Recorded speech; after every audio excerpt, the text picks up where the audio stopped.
चीन बाहर से जितना ताकतवर दिखता है अंदर से उतना ही खोखला है। चीन भी डरता है भारत से। अगर आपको ये बात समझ में नहीं आती तो ज़रा विस्तार से हम आपको समझाते हैं कि चीन का खौफ क्या है जो कि भारत ने उसके अंदर बैठा रखा है। दरअसल ये चीन की वो चाल है जिसको भारत ने उसी की भाषा में जवाब देते हुए अपने लिए इस्तेमाल किया है। चीन भारत के इस दांव के सामने बुरी तरह से घिर गया है। चीन वैसे ही अंतर्राष्ट्रीय जगत में अलग थलग पड़ गया है। कोविड का जिम्मेदार वो माना जाता है। साथ ही साथ में यूक्रेन संकट के समय पर जिस तरह वो रशिया के साथ में आया, ये दो बड़ी वजह हैं जिनकी वजह से पूरी दुनिया में वो अलग थलग पड़ गया है।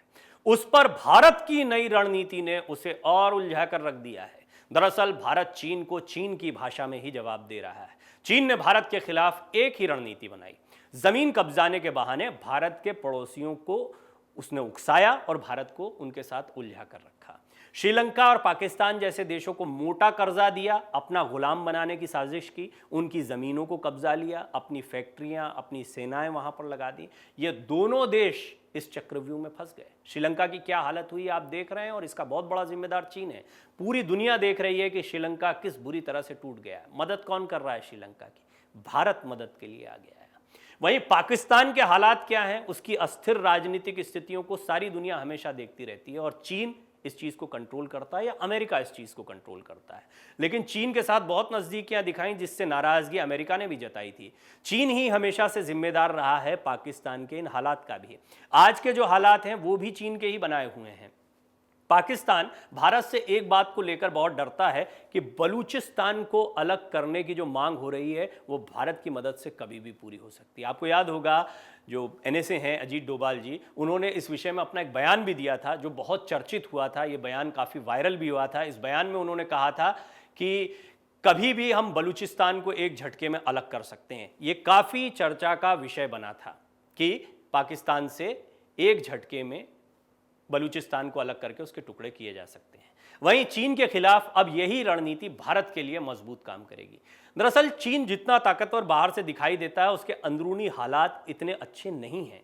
चीन ने कब्जा करने की नीति के तहत कई छोटे छोटे देशों को अपने कब्जे में ले रखा है, जैसे ताइवान है, हांगकांग है, मकाऊ है। ये वो देश हैं जो बेशक चीन के कब्जे में जरूर हैं लेकिन चीन के लिए आफत भी बने हुए हैं। ताइवान के राष्ट्रपति के शपथ ग्रहण समारोह में, हालांकि कुछ वर्षों पहले की ये बात हो गई है, लेकिन राष्ट्रपति के शपथ ग्रहण समारोह में भारत ने 2 सांसदों को वर्चुअली शामिल करवाया था। ताइवान ने इस बात का स्वागत किया था। ताइवान जानता है कि भारत उनका सहयोगी है। इसी तरह चीन से जितने भी नाराज देश हैं वो भारत की तरफ मदद की दृष्टि से देख रहे हैं।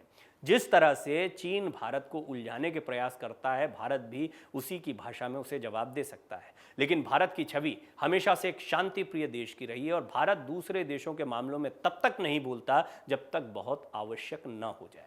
श्रीलंका इसका एक बहुत बड़ा उदाहरण है। भारत ने श्रीलंका के निर्णय पर कभी कोई बात नहीं की, लेकिन जब जब उसको आवश्यकता पड़ी तब तब उसकी मदद करने के लिए भारत आया, क्योंकि पड़ोसी की मदद करना जरूरी है।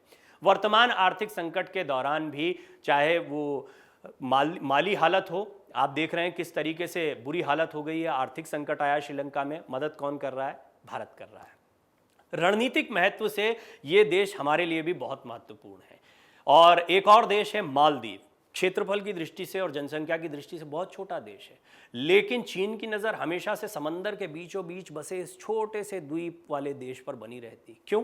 क्योंकि ये सामरिक दृष्टिकोण से बहुत महत्वपूर्ण ठिकाना है, खासतौर पर भारत पर निशाना साधने के लिए। और चीन हमेशा से मालदीव को कब्जाना चाहता है और अब मालदीव को भी ये बात समझ में आ गई है और हाल ही में मालदीव ने भारत के साथ होने का इशारा भी दे दिया है।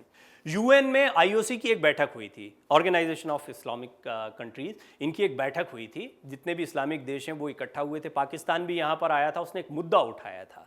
उसने कहा कि भारत में इस्लामिक लोग या इस्लाम सुरक्षित नहीं है। तब मालदीव ने इसका खुलकर विरोध किया था। उन्होंने कहा था भारत शांति प्रिय देश है और सोशल मीडिया पर जो कुछ चंद एक लोग बात कहते हैं उसको भारत की आवाज़ नहीं माना जाना चाहिए। और ये स्पष्ट करता है कि मालदीव भारत के पक्ष में खड़ा हुआ है।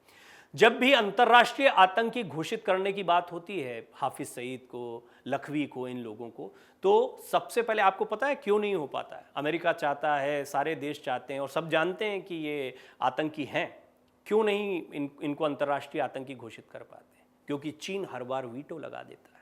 पाकिस्तान को ये बड़ा अच्छा लगता है, लेकिन पाकिस्तान नहीं जान रहा है कि ये आतंकी उसके देश को तो अंदर से खोखला कर ही रहे हैं, साथ ही साथ ये चीन की बहुत बड़ी चाल है भारत के खिलाफ। हाल के दिनों में भारत और मालदीव के रिश्ते अच्छे हुए हैं, साथ ही साथ चीन आप देख रहे हैं उसके विदेश मंत्री भारत के चक्कर लगा रहे हैं। ये चीन के लिए बड़ा झटका है और चीन भी अब भारत की शरण में आता दिखाई दे रहा है और भारत उसे उसी की भाषा में जवाब दे रहा है। हो सकता है आने वाले दिनों में ये जवाब और कड़ा हो सकता है। भारत ने स्पष्ट कर दिया है, भारत किसी के सामने झुकेगा नहीं। नमस्कार। डाउनलोड करें अमर उजाला ऐप और पाएं खबरें लगातार।